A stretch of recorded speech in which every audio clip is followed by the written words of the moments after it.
لیکن اس کا امپیکٹ یہ آتا ہے کہ ایک دفعہ جب سرکار تنخواہ بڑھاتی ہے تو پرائیویٹ سیکٹر بھی اس کو دیکھا دیکھی تنخواہ بڑھا دیتا ہے. اب جب آپ کی انفلیشن ہی 35% پہ جا رہی ہے اور آپ نے تنخواہ ہی 35% پہ بڑھائی ہے تو اس کا مطلب ہے کہ لوگوں کی پرچیزنگ پاور مینٹین رہے گی, اضافہ نہیں ہوگا. جتنا افراط زر ہے, مہنگائی ہے, اتنی آپ نے تنخواہیں بڑھائی ہیں, تو بیلنس برابر رہے گا. بہت زیادہ ایکسٹراڈنری فائدہ نظر نہیں آنے والا اس بجٹ کے بعد. جی رانا صاحب.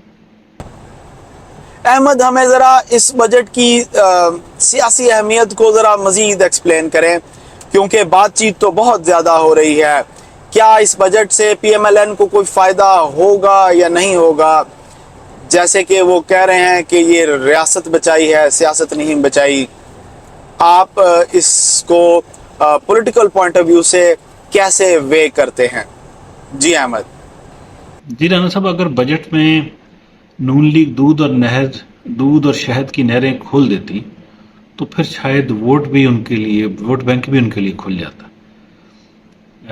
اس کے لیے ضروری تھا کہ وہ آئی ایم ایف کو چھوڑتے, اور آئی ایم ایف کے پیچھے امریکہ کھڑا ہے, اور نظر یہ آ رہا ہے کہ امریکہ جو ہے, ہم امریکہ کو چھوڑتے ہیں تو لگتا ہے جیسے کہ ہم بھاگ کے چین کی طرف جا رہے ہیں. چین تو ہمیں ویلکم کر لے گا, لیکن پھر ہم بالکل ہی ایک سائڈ کی پالیسی پہ چلے جائیں گے.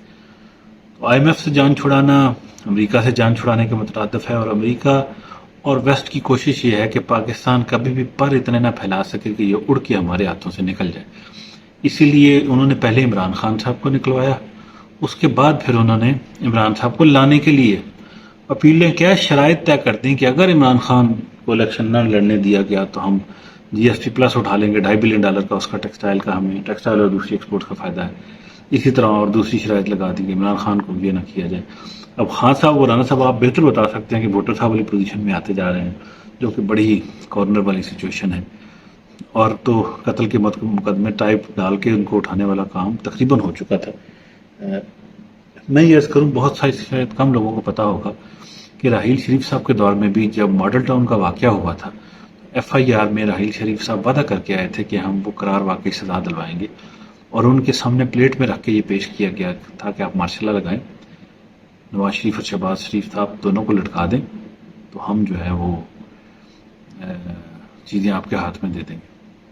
تو راحیل شریف صاحب نے انکار کر دیا تھا, اور ماحول بھی اب ایسا نہیں رہا کہ بار بار ماشاء اللہ لگا کے سچویشن رکھی جائے, تو وہ پیچھے ہٹ گئے تھے. تو بہرحال ان کے خلاف پروپیگنڈا تو بہت رہا, لیکن انہوں نے پھر رد الفساد اور ضرب عضب جیسی جائگانٹک قسم کی ایفرٹس کی, دہشت کو تو خاتمہ کیا. اس سے پاکستان میں بہت صفائی, ان کی پاکستان میں بہت عزت ہے.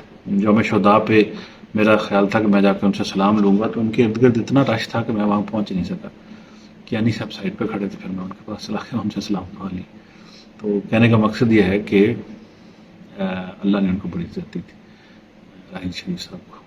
تو اللہ سب کو عزت دے, اب پاکستان کے لیے بھی اچھا کرے. تو میں عرض یہ کر رہا تھا کہ یہ جو ساری سچویشن ہے, اس میں ہم امریکہ کا پلہ نہیں چھوڑ سکتے فوراً. اگر چھوڑیں گے تو ہم پھنستے ہیں. چین کے پلے میں ضرور ہیں, ہم ساتھ بھی ہیں, اور ڈیم بھی بڑی تیزی سے تعمیر ہو رہے ہیں. باقی چیزیں بھی ہم چاہتے ہیں کہ چائنا انویسٹمنٹ کرے, اور وہ کر بھی رہا. چین کے ساتھ ہم ضرور ہیں, لیکن امریکہ کو چھوڑنا تھوڑا سا اس وقت ارلی بھی ہے, مشکل بھی ہے. تو یہ صورتحال ہے رانا صاحب. جی احمد, آج جماعت اسلامی کی ایک پرانی درخواست تھی جو کہ پاناما پیپرز کو لے کر تھی, اس پر سپریم کورٹ میں ایک ہیئرنگ تھی. اس اوریجنل پاناما پیپرز میں تو 436 لوگوں کے نام تھے. جسٹس امین الدین خان صاحب نے آج کچھ الفاظ استعمال کیے, آج کوئی اسٹیٹمنٹ دی جو کہ بہت امپورٹنٹ ہے, اور اس کا اطلاق پاکستان کی آنے والی سیاست پر ہو سکتا ہے. چلتے ہیں احمد سے پوچھتے ہیں کہ ذرا ہمیں اس کی تفصیل سے بتائیں. جی احمد. رانا صاحب, آج جماعت اسلامی کی ایک پٹیشن تھی سپریم کورٹ میں, جس میں ریکویسٹ ان کی طرف سے یہ کی گئی تھی کہ پاناما کے جو 400 لوگ ہیں ان پہ تحقیقات کی جائیں. تو وہ اپلیکیشن تو ایکسیپٹ ہو گئی, لیکن جب اس پہ بحث شروع ہوئی تو جج صاحب نے پوچھا کہ آپ 6-7 سال بعد آ گئے ہیں یہ پٹیشن لے کے. اس وقت جب یہ معاملہ تھا تو آپ نے کیوں نہیں اٹھایا؟ Number 1. Number 2, state bank, NAB, F B R کے ہوتے ہوئے ہم کیوں اس معاملے میں پڑے؟ آپ کیوں چاہتے ہیں کہ اسٹیٹ بینک اس میں مداخلت کرے؟ تیسرا اور سب سے اہم پوائنٹ جو سپریم کورٹ نے بولا, جو ایک ایسی سمت کی طرف اشارہ کر رہا ہے جس پہ ہم اب آگے مزید بات کریں گے۔ انہوں نے یہ کہا کہ اگر کوئی باہر کمپنی کھول لے تو یہ کوئی جرم نہیں۔ یہ بات بڑی انڈیکیٹو ہے اور بہت زیادہ اس سمت کی طرف اشارہ کر رہی ہے کہ وہ جو بل پاس ہوا ہے جس میں سو موٹو کی پاورز واپس ہوئی ہیں اور ریویو آف اپیل آ رہا ہے، اس میں نواز شریف صاحب، جہانگیر ترین صاحب جو نااہل ہوئے ہیں وہ اپیل فائل کر سکیں گے۔ اور یہ چیز اشارہ کرتی ہے آج والی یہ کہ پاناما پیپر میں اگر کسی نے باہر کمپنی بنائی ہے تو جرم نہیں کیا۔ ہاں جرم نواز شریف صاحب کا یہ تھا جس پہ انہیں سزا ہوئی کہ انہوں نے باہر سے پیسے کیوں منگوائے، اپنے بیٹے سے تنخواہ کیوں لی اور اس کو ظاہر کیوں نہیں کیا ایسٹس۔ تو یہ نقطہ ہے، اس کے اوپر یہ کا بحث سٹارٹ ہونا کہ جی جو 400 لوگوں نے باہر کمپنیاں بنائی ہیں وہ کوئی جرم تو نہیں ہے، یہ ثابت یہ کرتا ہے الٹیمیٹلی میاں نواز شریف صاحب کو شاید عدالت سے اچھی خبر مل جائے اور ان کی نااہلی واپس ہو جائے، وہ پارٹی کے بھی صدر بن سکیں اور آئندہ ایک اور ٹرم کے لیے وزیر اعظم کے لیے بھی۔ ہاں عمر تو ان کی بہت زیادہ ہے، اب درمیان میں بیمار ہوئی، آپریشن بھی ہوا، تو ان کے لیے شاید ہموار ہو جائیں کہ وہ واپس آ جائیں۔ اب وزیر اعظم وہی بنے گے نہیں بنے گے وہ بات کی بات ہے، لیکن ان کی نااہلی واپس ہونے کی راستے کھلتے جا رہے ہیں۔ تو اگر ان کے راستے کھلتے جائیں گے اور خان صاحب کے راستے بند ہوتے جائیں گے، اگر وہ اچھا بجٹ بھی پیش کر دیتے تو ووٹ بھی لے جاتے، لیکن ووٹ ابھی فی الحال تھوڑی سی مشکل آئے گی ان کو، لیکن کتنی مشکل ہوگی، کون کیا سیاست کرے گا یہ دیکھتے ہیں۔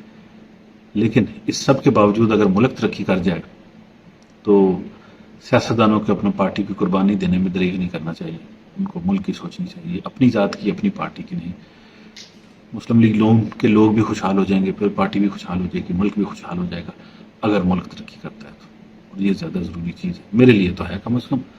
باقی سیاستدانوں کی اپنی سوچ ہے، ہر ایک کی اپنی سوچ ہے۔ جی رانا صاحب۔ خواتین و حضرات، اس بجٹ کے لیے اسحاق ڈار صاحب کے پاس کوئی خاص فزیکل سپیس نہیں تھی، اور اس کے اندر رہتے ہوئے وہ جو بھی پلے کر سکتے تھے انہوں نے پلے کرنے کی کوشش کی۔ بہرحال میں ایک پوائنٹ جو کہ پی ٹی آئی کے واٹس ایپ کے جو ٹائیگرز ہیں ان کو بتانا چاہتا ہوں کہ ڈیفنس کے لیے 1804 ارب مختص کیے گئے ہیں، جو کہ کل بجٹ کا 12.5% بنتا ہے۔ تو جو آج سے پہلے نون لیگ بھی یہی کہتی تھی، اور ہمارے یہ جو خاص طور پہ پی ٹی آئی والے کہتے ہیں کہ جی ملک کھا گئے 80% بجٹ یہ لوگ کھا گئے، اور فیک پوسٹیں بناتے ہیں کہ جناب لامز یونیورسٹی میں ایک پروفیسر نے کہا کہ دیر از نتھنگ ٹو ٹاک، 80% سے زیادہ بجٹ تو پاکستان آرمی لے گئی ہے، تو پیچھے بچا ہی کیا ہے بات کرنے کے لیے۔ تو ذرا یہ آپ لوگ جو ایک مس انفارمیشن اور لوگوں کو گمراہ کرتے ہیں فوج کے خلاف اور فوج کے خلاف نفرت پلاتے ہیں، تو یہ ایک آج کی تازہ ترین صورتحال، اور ہمیشہ یہ بٹوین 12 to 15% کے درمیان ویری کرتا ہے ہمیشہ سے۔ آج بجٹ کے دوران نہ تو ڈیسک بجے، نہ شور شرابہ ہوا، نہ کسی نے بجٹ کی کاپیاں پھاڑی، نہ کسی نے نعرے بازی کی، انتہائی پرسکون انداز میں بجٹ پیش کیا گیا۔ میری اللہ میاں سے دعا ہے کہ آنے والی حکومتوں میں بھی اپوزیشن کی موجودگی میں اسی طرح پرسکون انداز سے بجٹ پیش کیا جائے۔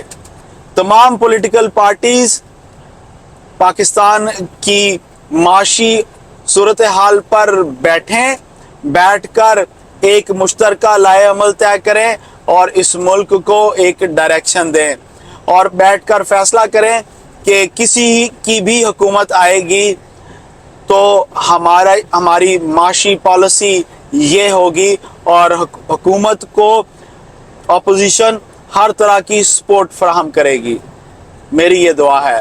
اور آپ کیونکہ پاکستان میں ہیں، اور پاکستان میں جب لوگ آپ سے ووٹ مانگنے آئیں تو آپ ہمارا یہ پوائنٹ اپنے ان MNAs MPAs کو بھی کنوے کریں۔ میں آپ سے اجازت چاہوں گا۔ اللہ آپ سب کو آسانیاں نصیب فرمائے اور آسانیاں تقسیم کرنا نصیب فرمائے۔ السلام علیکم۔